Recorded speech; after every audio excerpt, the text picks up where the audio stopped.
There are many similarities between Alexander Lukashenko of Belarus and Hugo Chavez of Venezuela. Apart from the analogous context in which each came to power, both exhibit leadership styles that have hindered democratization in their respective countries. Both have amended their respective constitutions to consolidate power within the executive and to abolish term limits. Both have stocked their courts and legislatures with supporters, and both have collectivized the bulk of their respective economies.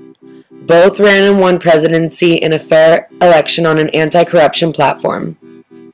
Of the post-Soviet states, Belarus is by far the least successful in terms of democratization.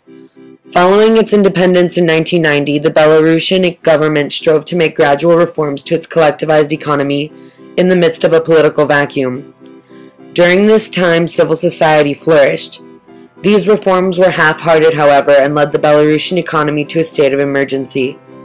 Public discontent led to the addition of the post of president in Belarus in 1994. Lukashenko, who had previously been the chairman of the Anti-Corruption Committee of the Belarusian parliament, ran and won presidency by an overwhelming majority in what was deemed a free and fair election. Upon his election, reforms came to a halt. The collectivist state control system that Belarusians were comfortable with was reinstated and civil society was suppressed. President Hugo Chavez similarly came to power in Venezuela during a political and economic crisis. Beginning in the 1950s, the Venezuelan government began to crack down on economic freedoms and increasingly violated private property rights. In 1998, frustrations with the economy led to an easy victory for Chavez, who, like Lukashenko, campaigned as an outsider to the corrupt government and who promised to change crooked policies. Unconcerned with economic reforms, his first moves once in power were to transform the courts and legislature into branches filled with his supporters, a move Lukashenko made in 1996 when he arbitrarily amended the constitution to dissolve a parliament that was threatening to impeach him. Neither have participated in a legitimate election since their initial win, and both have successfully amended their constitutions to abolish term limits, the only thing blocking them from ruling indefinitely.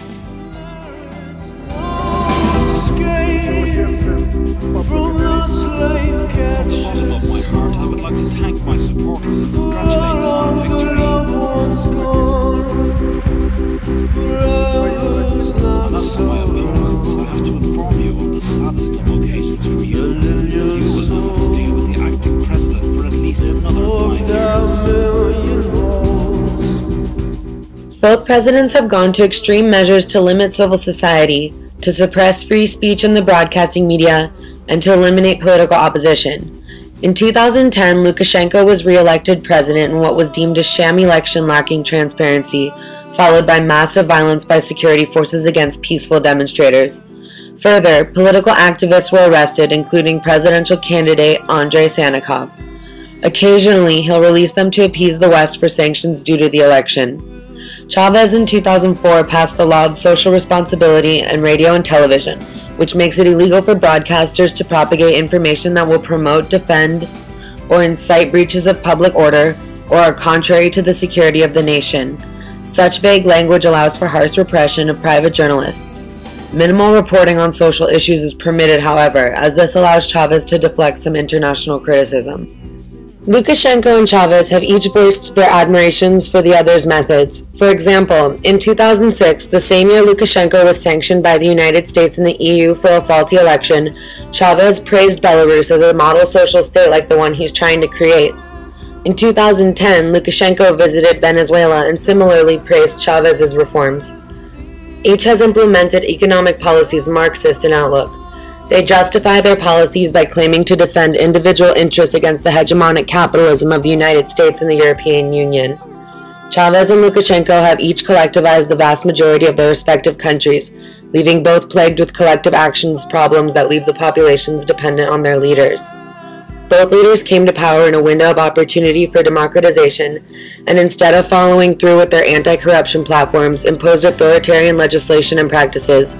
Moreover, Lukashenko and Chavez have effectively suppressed opposition and moved their economies away from capitalistic models, deemed the reason for their economic woes in the first place. These two countries will not democratize until their authoritarian leaders are successfully deposed.